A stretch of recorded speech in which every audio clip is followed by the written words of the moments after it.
The textures in this unit are based on relatively simple variations in the way we combine and execute the basic looping stitch.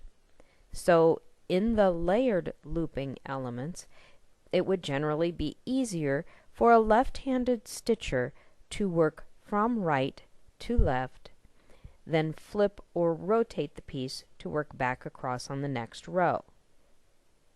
For the astrakhan texture, again, it would generally be easier for a left-handed stitcher to pack a lag with stitches working from right to left.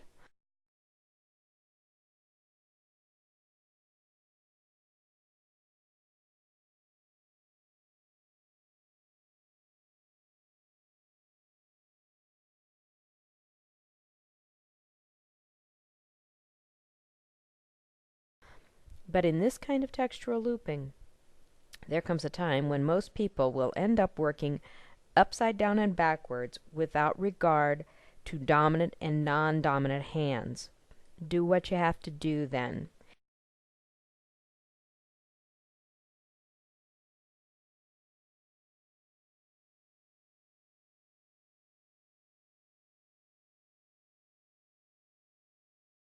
In the meantime, just try to orient your work most of the time, whatever way is most comfortable for you to advance and control your thread.